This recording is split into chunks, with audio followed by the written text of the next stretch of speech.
participantes chegaram à conclusão que no continente africano, o único país africano cujos estudantes não têm problemas, esse país chama-se Angola. Sabem por quê? Porque outros países, mesmo quando aumenta o preço do pão, mesmo quando aumenta o preço dos combustíveis, os estudantes revoltam-se, realizam marchas, pressionam o governo. Significa que o estudante não luta apenas para os seus problemas, para as suas condições acadêmicas ou sociais, mas também é o espelho da sociedade. É que nós podemos passar para o desenvolvimento da indústria, as fábricas. E as fábricas vão criar o setor terciário, que são os serviços. Agora, nós, como menosprezamos o setor primário, o setor secundário, e apenas valorizamos o serviço, é por isso que os que trabalham para nós são os outros, e nós nos limitamos apenas a importar. É por isso que nós temos a vida, que é difícil, quase para todos os angolanos. Permite dizer-vos que o nosso primeiro presidente, Dr. Antônio Agostinho Neto, tinha sempre, digamos, pronunciamentos proféticos. Quando ele disse, a agricultura é a base, a indústria é o fator decisivo, ele queria dizer, em primeiro lugar, desenvolver a agricultura e a pecuária. Hoje me pergunto, os institutos médios que formam agentes agrícolas que temos agora. Quantas faculdades existem de agronomia, onde formam agrônomos e médicos veterinários? Ora, o fato de nós não, digamos, darmos importância na agricultura e pecuária e também menosprezarmos o setor industrial, porque eu trabalhei na indústria, Ministério da Indústria e Energia, durante 15 anos. Nós tínhamos empresas, fábricas que produziam agora. Mas hoje em dia, permite dizer-vos que, aliás, isso apareceu nas redes sociais na semana passada, que os africanos são capazes de poder destruir as fábricas e indústrias e construir igrejas. Depois as pessoas vão rezar à procura de emprego. E quando não encontram emprego também, muitos falsos pastores encontram já uma solução para dominar os seus seguidores. Se não consegue emprego, o feiticeiro é teu pai, o feiticeiro é tua mãe, eles estão te impedir para não ter emprego. E beneficiando da ingenuidade, principalmente dos jovens, então vão acreditar que esses pastores são homens de Deus, porque costumam ter relações divinas. Então nós devemos começar a pensar, e eu conto muito com os estudantes, que são jovens, e disse sempre que a juventude deve ser a força de mudanças e não deve ser a força do conformismo. Então, quando falamos de pertinência do ensino, queremos dizer que nós devemos formar para o emprego, para o empreendedorismo. Não devemos formar para o desemprego. Hoje em dia temos muitos licenciados, terminam seus estudos, não conseguem emprego. Por quê? Vamos abrir tantas faculdades para relações internacionais. Esse mercado é muito restrito. Vamos formar muitos estudantes no campo, por exemplo, de direito. E que é direito?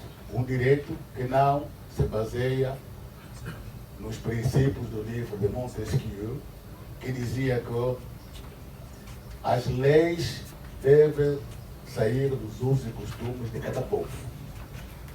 E não as leis que devem criar usos e costumes. Você sabe muito bem que os nossos estudantes de direito, temos estudantes de direito aqui, baseiam-se no direito romano e ainda no direito do século XIX. E o direito costumeiro, até neste momento, não combina com o direito convencional. Se como Angola não fosse um país africano. Também permite-me, en passant, quando estivemos sempre naquela conferência mundial em Paris, no momento de recreio, meus colegas, professores africanos, latino-americanos, a pessoa sabe. Você sabia que Angola não é um país africano? E eu disse, mas como? Então vocês, como professor universitário, não sabem que Angola encontra-se no continente africano? E eles disseram, não. O vosso primeiro presidente tinha dito que o problema da vizinhança não é um problema geográfico, é um problema ideológico.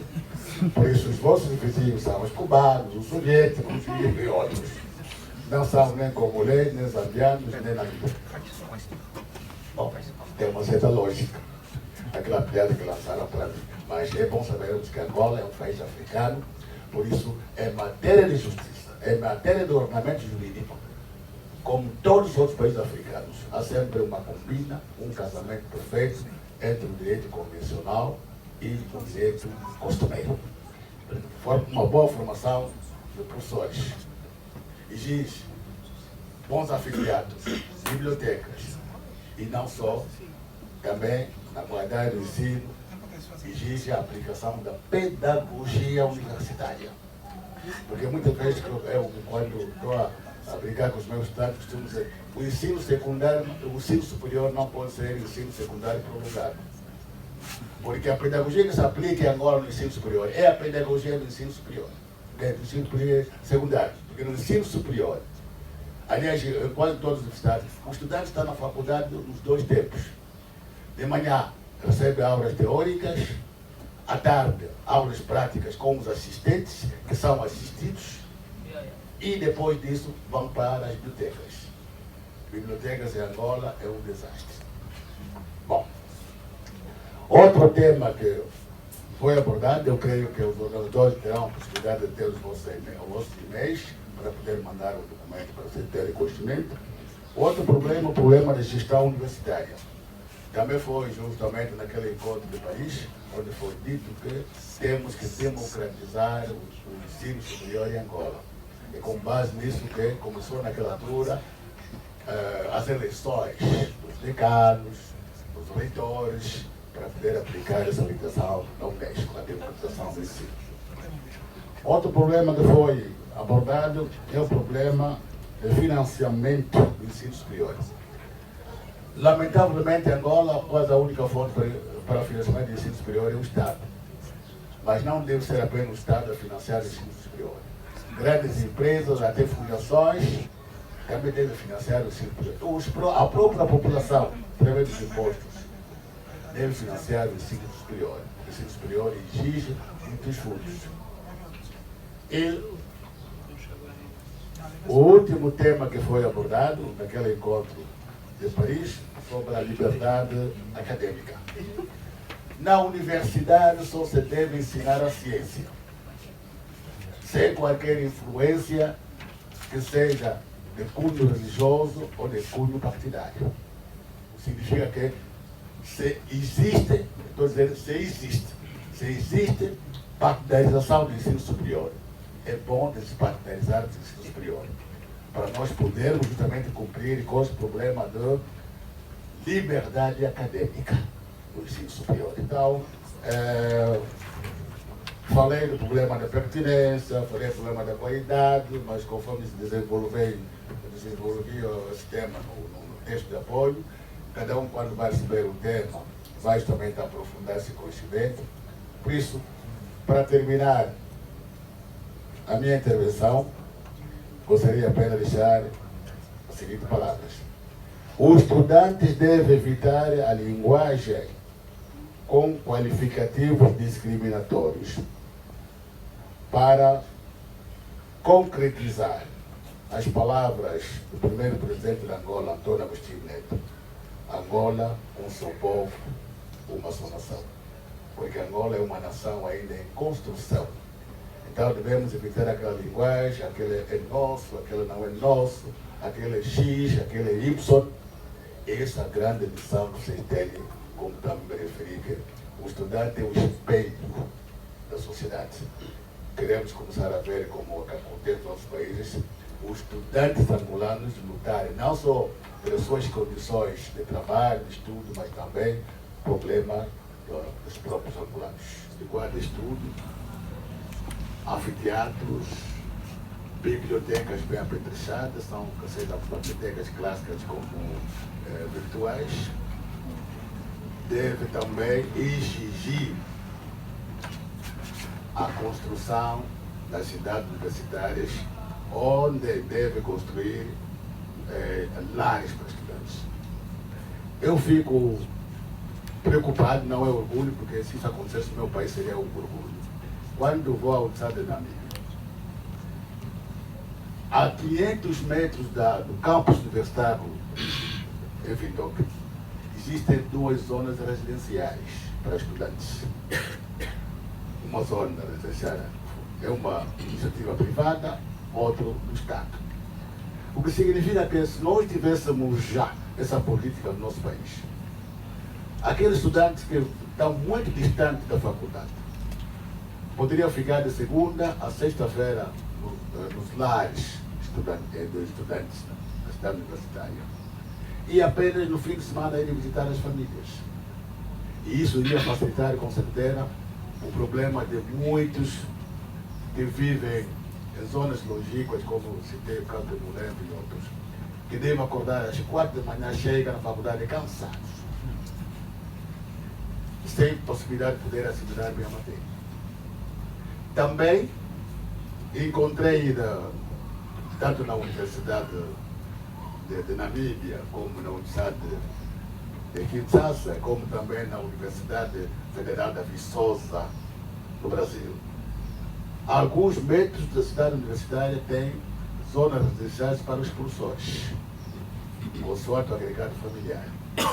É por isso que naqueles países respeita-se os 15 minutos acadêmicos.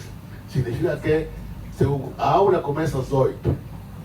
Depois das 8h15, o professor não vai mais admitir o estudante entrar. E se o professor não chegar dentro de 15 minutos, os estudantes abandonam o anfiteatro. São 15 minutos acadêmicos bem respeitados, mas não é possível em Angola aplicarmos isso, tendo em conta as condições. E, com toda certeza, tanto estudantes como os professores fazemos parte do mundo acadêmico. Temos que ter a solidariedade entre os estudantes, os professores, os investigadores. Aliás, você é aproveitar então para responder à última intervenção. Não é correto que quando os estudantes das instituições privadas manifestam, as instituições públicas cruzam os braços, porque o ensino é público. As instituições que podem ser privadas ou públicas. Tem que haver solidariedade estudantil. Solidariedade estudantil. Exatamente. Tem que haver solidariedade estudantil. Eu tenho essa esperança toda que o MEIA vai justamente sensibilizar essa solidariedade no seio de todos os estudantes, porque, afinal de contas, nós todos devemos trabalhar para o desenvolvimento do país.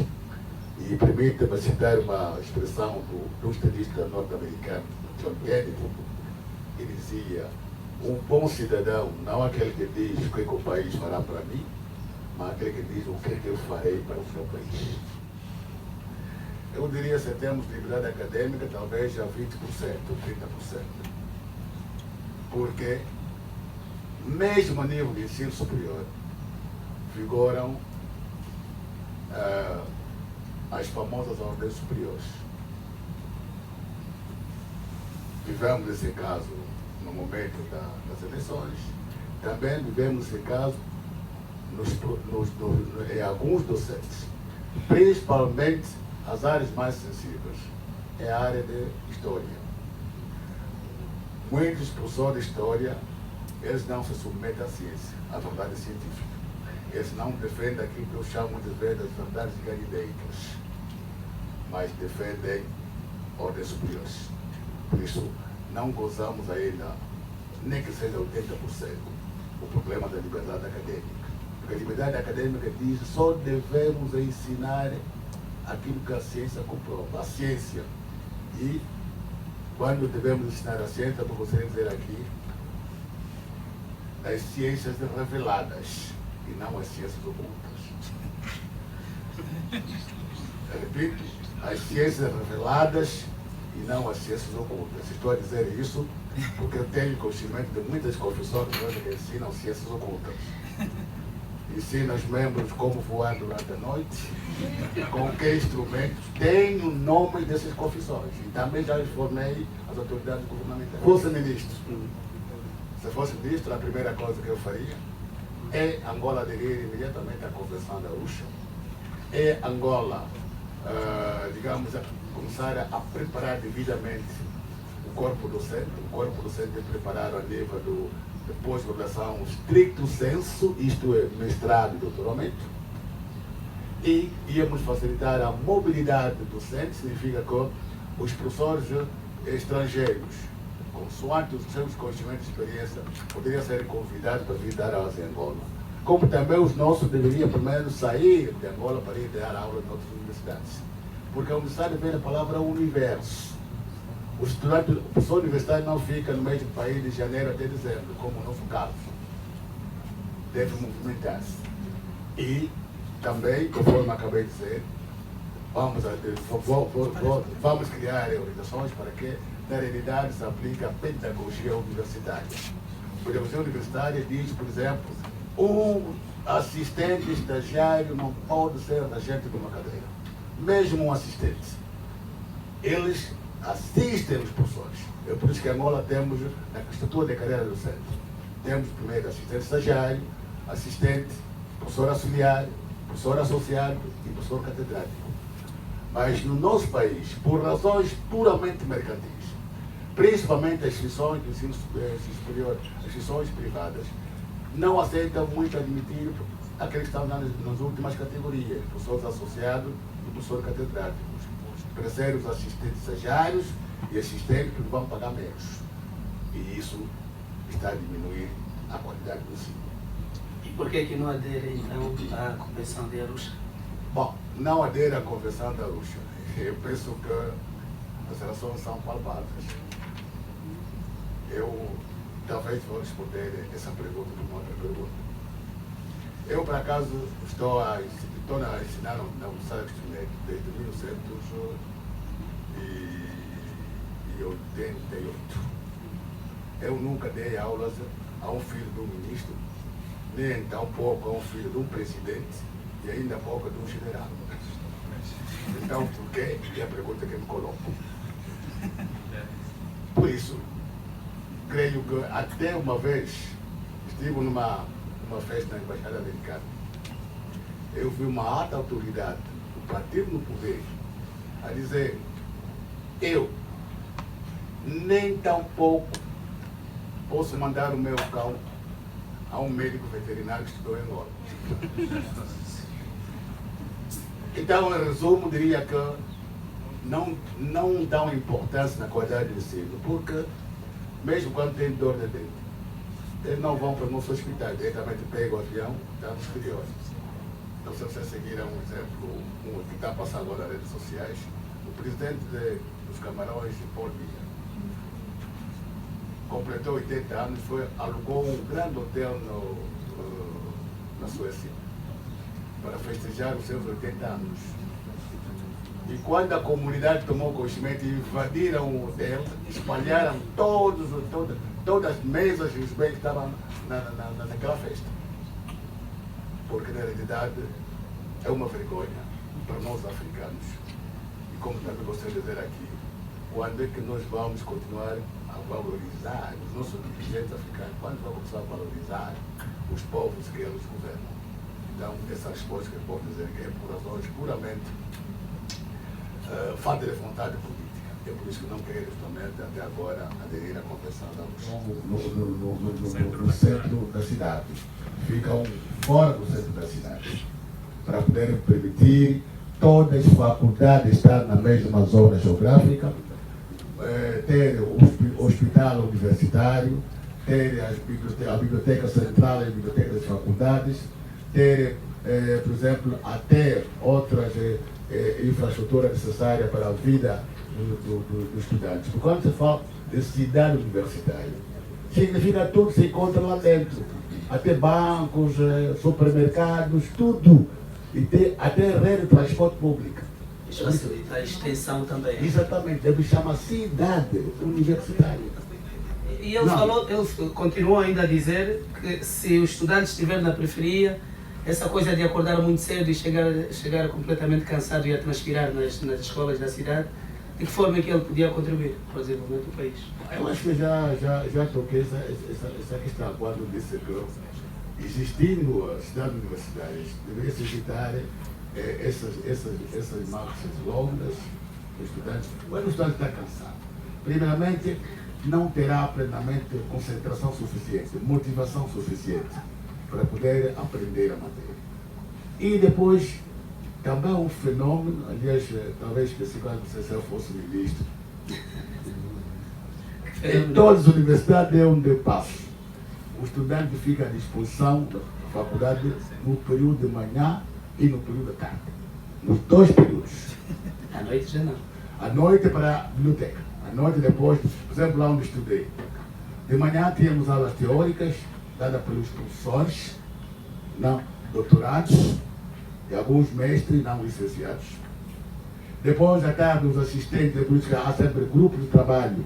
Os assistentes, com seus grupos de trabalho, vão para trabalhos práticos, nos laboratórios, acompanham os estágios acadêmicos e, à noite, depois do jantar, vamos para a biblioteca. Eu ficava na biblioteca das 21 horas até 23 horas, ou 0 horas, consoante a resistência de cada um, depois íamos dormir. Todo o tempo estávamos dedicados a estudos. E líamos muito. Permite dizer-vos que eu li as redes sociais, um estudo que foi feito na França. Está a dizer que antigamente as gerações mais novas eram mais inteligentes que as gerações mais velhas. Hoje é o contrário. Eu creio que alguém viu essa pesquisa. As gerações mais novas têm inteligentes em relação às mais velhas, devido à aplicação de uma teoria psicológica que se chama teoria behaviorista. A teoria behaviorista torna o ser humano passivo, só responde aos estímulos. Só responde aos estímulos. O cérebro já não trabalha. Ora, no nosso tempo nós calculávamos raiz quadrada sem máquina. Nós fazíamos aqueles cálculos todos de estatística sem máquina. Então, os 3 bilhões de neurônios funcionavam. Mas no nosso tempo, praticamente tudo é máquina. Mesmo quando você vai fazer compras, quer comprar 2 esferográficas, talvez exagere. Cada esferográfica custa 10 kwanzas, vai ainda pegar na máquina para saber quanto vai custar. Por isso, é bom dedicar-se sempre a estudo, às vezes colocar os telefones fora para dedicar-se à leitura, para estudos. Por 2 vezes, lá onde dou aulas, vou dizer isso, por 2 vezes, eu vi um grupo de 6, 7 estudantes, depois um estava no meio a falar. E eu estava pensando que estava a discutir problemas da matéria. Quando cheguei lá, estava a discutir o problema dos fascículos das igrejas. De uma certa forma, sim, na ratificação da Convenção da Arusha faz com que Angola se esteja na cauda do desenvolvimento do ensino superior. Você sabe muito bem como nós estamos na Convenção da Arusha. Os nossos diplomas não são reconhecidos automaticamente, com exceção dos países com que Angola tem acordos bilaterais. Talvez chegaram a ouvir uma vez uma cena com 6 estudantes angolanos que queriam fazer mestrado na Argélia. Mas quando chegaram lá, realmente verificaram, quando viram que Angola não aderiu à Convenção da Arusha, não foram permitidos. E até visível, depois de divulgar 2 vezes, receberam ordem superior, para não mostrar mais. O que é lamentável, está-me dizer aqui, que eu sou professor de Seguridade Social e costumo sempre dizer que, além dos 3 poderes, legislativo, executivo e judicial, o 4º poder deveria ser a imprensa. Mas, lamentavelmente, a nossa empresa quase tornou-se 4º do poder e não 4º poder. Gostaria de dizer aqui que eu, em casa, os meus filhos nunca me permitem lamentar. Quando começo a lamentar da vida, diz: pai, não tem direito de lamentar. Sabe por quê? Por quê? Quando eu terminei os meus estudos no Brasil, o governo brasileiro me concedeu a nacionalidade brasileira, com toda a minha família. Depois também arranjou-me emprego na Universidade Federal de Minas Gerais. E uma viatura no valor de $60 mil, se eu aceitasse a proposta. Mas eu disse, epa, eu vim estudar com a bolsa do INAP. Se eu não regressar, eu vou dizer, tá bem. Quando perguntaram por que vai estudar, ele tinha respondido, é para participar no desenvolvimento do país. Agora vai desenvolver Angola lá no Brasil. Então neguei essa oferta do governo brasileiro. É por isso que dizem que o pai não tem direito de lamentar. Mas eu não lamento, porque tenho a certeza que se eu não voltasse, não sei como seria, pelo menos, a vida, o salário dos professores universitários. Como também não sei como que seria, pelo menos, o curso de psicologia. Você sabe que eu que fundei o curso de psicologia. É por isso que sou chamado de pai da psicologia em Angola. Bravo, bravo, bravo, Não me sinto arrependido, porque, como eu disse, fiz alguma coisa para o meu país. Pode existir pessoas ingratas, porque a ingratidão sempre faz morada nas sociedades humanas. Porque, gostaria também de dizer aqui, talvez para terminar, uma vez, talvez muitos viram, eu fui acusado injustamente de ser um refu, e eu seria o ministro da Educação do governo de Salvação. Eu fui julgado no tribunal lá no Benfica. Foi julgado, a primeira pergunta que colocaram, o doutor Sá sabia que um líder sindical é pior que um presidente de um partido na oposição? Eu disse, não, eu não sabia disso. Por isso, concluindo, apesar dos pesares, eu sinto-me realizado, porque fiz alguma coisa para o meu país. Então, como que vejo o problema da inclusão de alunos, estudantes com problemas visuais? Bom, eu gostaria de dizer que, como psicólogo escolar, e como vira que até sou professor na cadeira de psicologia escolar e problema da aprendizagem, esse problema de alunos deficientes, que seja problema de deficiência visual, deficiência auditiva, alunos com QI muito baixo, que estão na categoria dos imbecis ou idiotas, problema de, digamos, de dislexia, problema de... Esses problemas só são tratados dentro da nossa área de psicologia escolar. O que pode dizer é que, neste momento, há essa tendência de inclusão desses alunos para classes de estudantes normais. Nos anos passados, fazia-se uma exclusão, quer dizer, os estudantes, alunos com problemas, tinham classes separadas, especiais. Mas hoje a tendência pedagógica é mesmo a inclusão, para poder facilitar a sua assimilação, a sua adaptação. E quanto problemas que foram colocados aqui, creio que foi colocado ao meio, problema de dificuldades em termos de máquinas, de braille, problema de emprego, locomoção. Penso que, como já disse, que o MEIA está a fazer um trabalho muito importante para poder galvanizar o esforço dos estudantes em Angola. Ele saberá como responder. Do David Mendes. Bom, todos nós seguimos a sua intervenção, mas sabemos muito bem que ele é um homem polêmico. Hoje diz uma coisa, amanhã vai dizer outra coisa.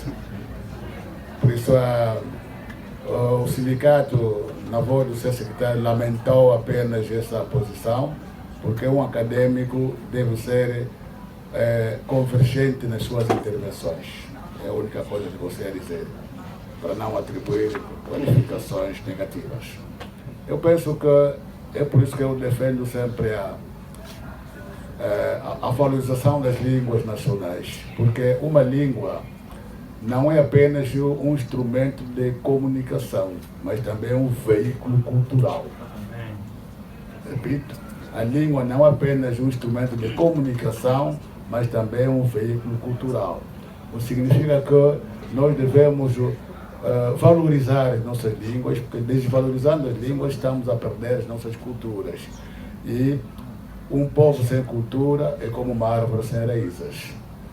E nesse âmbito também permite dizer-vos que eu muitas vezes ataco as nossas autoridades, principalmente o nosso Ministério da Cultura, que hoje em dia, dos mais de 5.000 igrejas ilegais, já ouviram falar disso.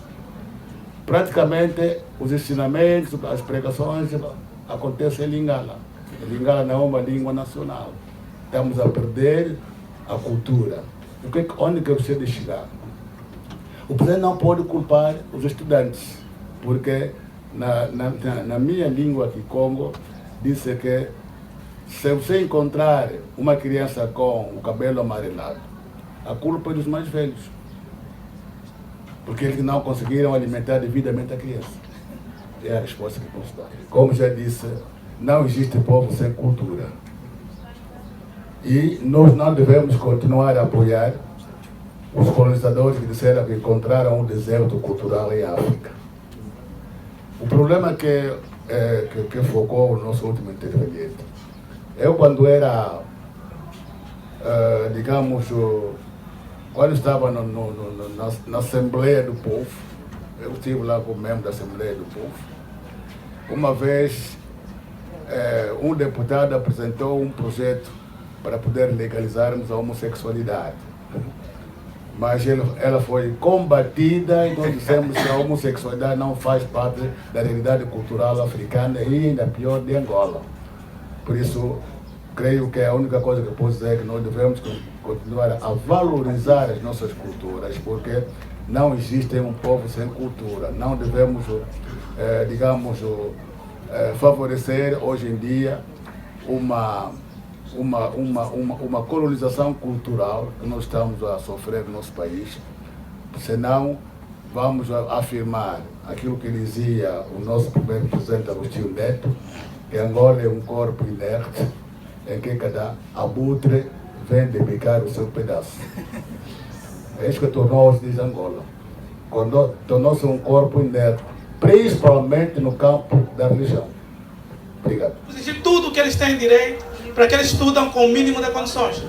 Agradecer mais uma vez ao professor Carlinhos Assala pelo nosso convite, de dizer que quando a primeira vez o presidente Lula veio em Angola, a primeira coisa que perguntou para o presidente José Eduardo dos Santos é o que ele estava a fazer com o professor Carlinhos Assala.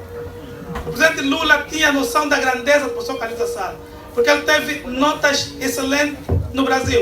Foi um dos melhores estudantes africanos a estudar no Brasil. Foi o primeiro estudante angolano a se formar em psicologia. Mas os brasileiros não queriam que o professor Carlinhos Assala viesse para Angola. Quem me falou do doutor Carlinhos Assala a primeira vez foram os estudantes brasileiros, da União dos Estudantes Brasileiros. E fez tudo que o doutor Carlinhos ficasse no Brasil. O doutor não aceitou, disse que não está arrependido, mas não aceitou, veio para aqui.